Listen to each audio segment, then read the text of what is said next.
Buenas tardes a todos y bienvenidos a Leer para Viajar. Mi nombre es Jason Beltrán y continuamos con nuestra lectura del libro El faro del fin del mundo de Julio Verne. Parte 1, capítulo 7. La caverna. Qué horrible noche iba a pasar el desgraciado Vázquez en aquella situación. Sus infortunados camaradas asesinados, arrojados después por la borda, los cadáveres de los cuales arrastraría el reflujo hacia el mar.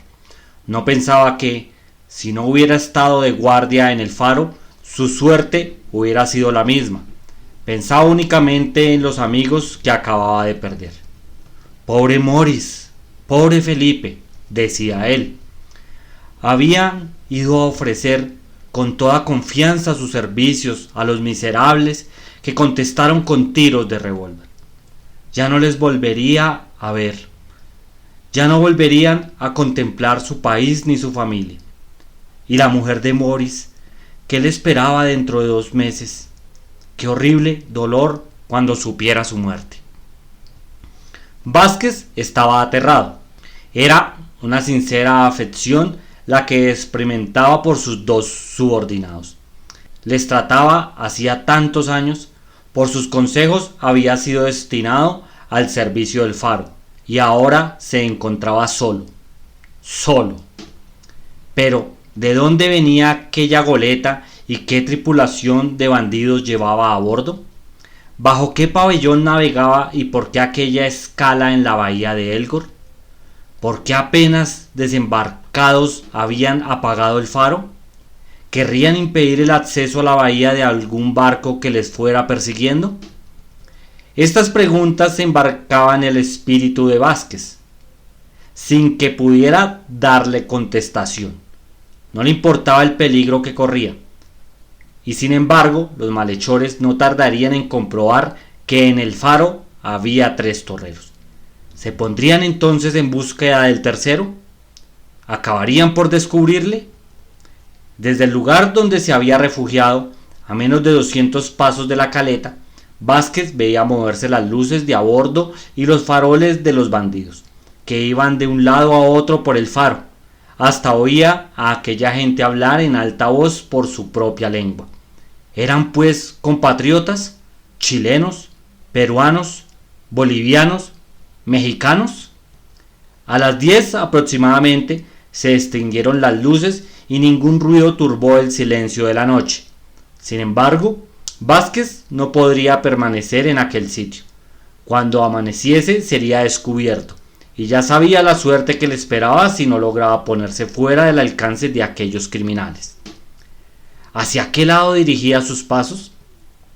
Tal vez en el interior de la isla se encontrara más en seguridad, pero si ganaba la entrada de la bahía, tal vez pudiera recogerle algún barco que pasara cercano a la costa. Pero bien fuera en el interior o en el litoral, ¿cómo asegurar su existencia hasta el día en que llegase ese relevo? Sus provisiones se agotarían bien pronto, antes de 48 horas. ¿Cómo renovarlas? No tenía con qué pescar ni medio alguno para encender lumbre. Se vería, por lo tanto, precisado a vivir exclusivamente de moluscos. Su energía acabó por sobreponerse a la situación. Era necesario adoptar un partido y lo adoptó inmediatamente. Este fue ganar el litoral del Cabo San Juan para pasar allí la noche. Cuando amaneciera, ya vería qué resolución tomar. Vázquez dejó el lugar desde donde observaba la goleta. No se oía ni el más leve ruido. Sin duda, los malhechores se consideraban completamente seguros en la caleta y no habían establecido guardia a bordo. Vázquez siguió la orilla norte a lo largo del acantilado. No se oía más que el rumor de la marea descendente y de vez en cuando el grito de algún pájaro retrasado que se refugiaba en el nido. Eran las 11 cuando Vázquez se detuvo en la extremidad del cabo. Allí sobre la playa no encontró otro abrigo que una estrecha concavidad donde permaneció hasta el amanecer. Antes que el sol hubiese iluminado el horizonte, Vázquez descendió hasta la orilla y miró si alguien venía de la parte del faro. Todo el litoral estaba desierto. No se mostraba ninguna embarcación, Aunque la tripulación del Maule tuviera 2 a su disposición, el bote de la goleta y la chalupa afecta al servicio del faro. Ningún barco aparecía en alta mar. Vázquez pensó cuán peligrosa sería la navegación en aquellos parajes. Ahora que el faro no funcionaba, los barcos no podrían fijar su posición. En la esperanza de la luz del faro, harían rumbo al oeste con toda tranquilidad, sin sospechar el riesgo de estrellarse en la terrible costa comprendida entre el Cabo San Juan y la Punta Several. «Esos miserables han apagado el faro», exclamó Vázquez, «y puesto que les interesa que no alumbre, seguramente no volverán a encenderlo más». Era efectivamente una circunstancia muy grave, la existencia del faro, y tiende a provocar los siniestros, de los que los malhechores podrían aprovecharse todavía durante su escala. Vázquez, sentado en una roca, reflexionaba todo lo que había pasado la víspera. Miraba también si la corriente arrastraba los cuerpos de sus infortunados camaradas. No, el reflujo había hecho ya su obra, y los pobres cuerpos dormían ya en su eterno sueño en las profundidades del mar. La situación se le ofrecía en toda su espantosa realidad. ¿Qué podía hacer? Nada más que esperar el regreso del Santa Fe. Pero faltaba todavía 2 meses largos para que el aviso se presentara en la entrada de la bahía. Aún admitiendo que Vázquez lograse sustraerse a las investigaciones de los criminales, ¿cómo iba a proveer su subsistencia? Un abrigo lo encontraba en cualquier parte, puesto que el estidio duraría hasta la época del relevo. Pero si hubiese sido en pleno invierno, Vázquez no hubiera podido resistir los rigores de la temperatura, que hacía descender el termómetro a 30 y 40 grados bajo cero. Hubiérase muerto de frío antes que de hambre. Vázquez se puso inmediatamente en búsqueda de un refugio. Los piratas sabían ya seguramente que eran 3 los torreros del faro, y no había duda que tratarían de apoderarse a toda costa del que se les había escapado, y no tardarían en buscarle por los alrededores del Cabo San Juan. Vázquez fue absolutamente dueño de sí. La desesperación no había logrado apoderarse de su bien templado carácter. Después de algunas pesquisas, logró descubrir una estrecha concavidad cerca del ángulo que el acantilado formaba en la playa del Cabo San Juan. Una arena fina cubrió el suelo, que estaba fuera del alcance de las más altas mareas y no recibía directamente el azote del aire. Vázquez penetró en esta cavidad, donde depositó los objetos que había podido llevar consigo y las escasas provisiones contenidas en el saco. Un arroyo, alimentado por el de hielo, le aseguraba el agua necesaria para apagar la sed. Vázquez comió un poco para reponer sus fuerzas, y cuando se disponía a salir para observar, oyó un ruido a corta distancia. «¡Son ellos!», se dijo, acercándose a la pared de manera que pudiera ver sin ser visto, pero en dirección a la bahía. Un bote, tripulado por 4 hombres, descendía hacia donde él estaba. 2 remaban en proa, los otros 2, uno de los cuales tenía el timón, iba a popa. Era el bote de la goleta y no la chalupa del faro. «¿Qué vienen a hacer?», se preguntó Vázquez. «¿Estarán buscándome? Estos miserables conocen ya la bahía y no es la primera vez que ponen el pie en la isla. No es para visitar la costa para lo que vienen hacia aquí. ¿Qué objeto se proponen si no es apoderarse de mí?». Vázquez observó a aquellos hombres. A su juicio, el que gobernaba el bote, el de más edad de los 4, debía ser el jefe, el capitán de la goleta.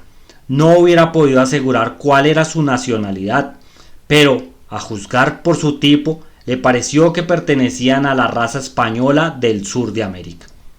En este momento, el bote se encontraba casi a la entrada de la bahía, a 100 pasos de la infractuosidad en que se ocultaba Vázquez, que no le perdía de vista. El jefe hizo un signo, y los recios se detuvieron, al mismo tiempo que un diestro golpe de barra hizo abordar el bote a la costa. Enseguida desembarcaron los 4 hombres y uno de ellos introdujo el rezón en la arena. Y entonces he aquí la conversación que llegó al oído de Vázquez. «¿Es aquí?» «Sí». «May, la caverna, 20 pasos antes de dar la vuelta a la punta». «Es una suerte que esta gente del faro no la haya descubierto». «Ni ninguno de los que han trabajado durante 15 meses en la construcción del faro. Estaban muy ocupados para andar en pesquisas. Y luego que la abertura está tan disimulada que hubiera sido muy fácil dar con ella». «Vamos», dijo el jefe. 2 de los compañeros y él remontaron oblicuamente a través de la playa hasta el pie del acantilado. Desde su escondrijo, Vázquez seguía todos sus movimientos, aguzando el oído para no perder palabra. Bajo sus pies crujía la arena de la playa, pero bien pronto cesó el ruido de los pasos y Vázquez no vio más que un hombre yendo y viniendo cerca del bote. «De modo que hay por aquí alguna caverna», se dijo Vázquez. Ya no tenía duda que la goleta llevaba a bordo una banda de piratas establecidos en la isla de los Estados antes de los trabajos. ¿Era allí donde tenían ocultas sus rapiñas?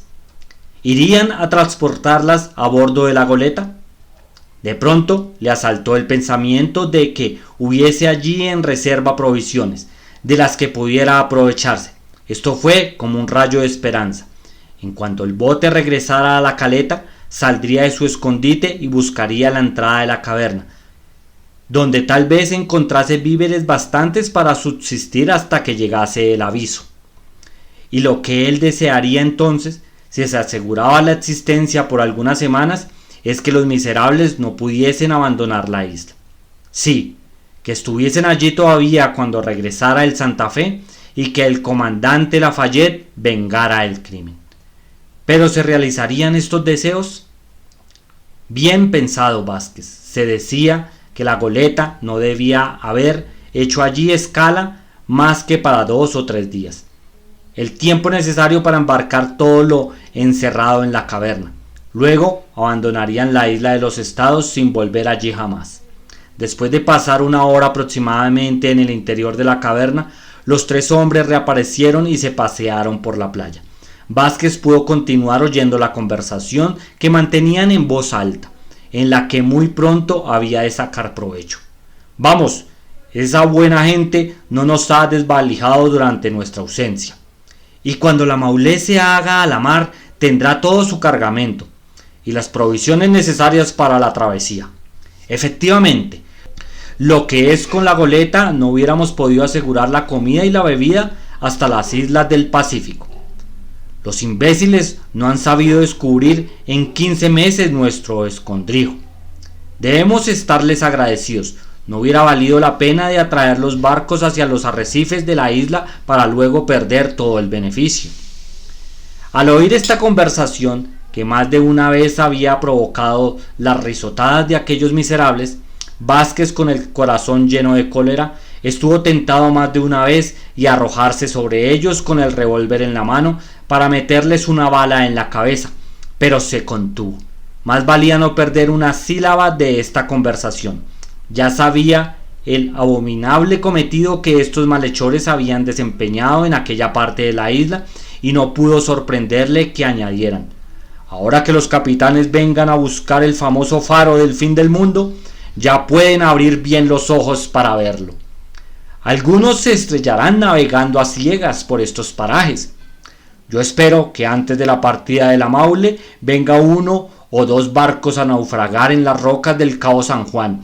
Es preciso que carguemos nuestra goleta hasta la borda, ya que el diablo nos lo ha enviado. Y que el diablo hace bien las cosas. Un buen barco que nos llega al Cabo San Bartolomé, sin capitán ni marineros, de los que desde luego nos hubiéramos desembarazado». «¿Y ahora, Congret?», preguntó uno de los hombres, «¿qué vamos a hacer?». «Volver a la Maule, Carcante», contestó el jefe de la banda. «¿No empezamos ya a desocupar la caverna? Antes es necesario reparar las averías de la goleta». «Entonces», dijo Carcante, «¿llevamos en el bote algunos útiles?».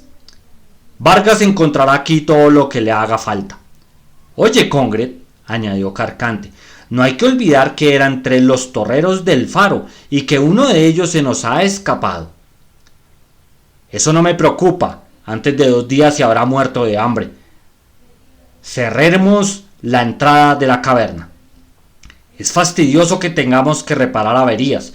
De no ser por esto, mañana mismo hubiéramos podido zarpar. También es verdad que durante la escala pudiera muy bien suceder que algún barco fuera a estrellarse contra la costa sin que nos tomáramos el trabajo de atraerlo, y lo que se perdiera para él no sería perdido para nosotros. Congred y sus compañeros volvieron a entrar a la caverna, saliendo poco después con útiles de carpintero, cordajes y piezas de madera. Después de tomar la precaución de interceptar la entrada, se embarcaron en el bote, que a impulsos de sus remos no tardó en desaparecer tras de la punta. Cuando no hubo peligro que le vieran, Vázquez volvió a la playa. Ahora sabía ya todo lo que necesitaba, entre ellos 2 cosas importantes. La primera, que podía proporcionarse provisiones en cantidad suficiente para algunas semanas. La segunda, que la goleta tenía averías, cuya reparación exigiría 15 días más tal vez, pero no el tiempo suficiente para que estuviese allí todavía cuando regresara el aviso. En cuanto a retrasar su salida, una vez listo para hacerse a la mar, no había ni que soñarlo. Si algún barco pasaba a corta distancia del Cabo San Juan, él le haría señales, y si fuera preciso, se arrojaría al agua para llegar a bordo nadando. Luego pondría al capitán al corriente de la situación, y si el barco tenía una tripulación bastante numerosa, tal vez se deshiciese a apoderarse de la goleta.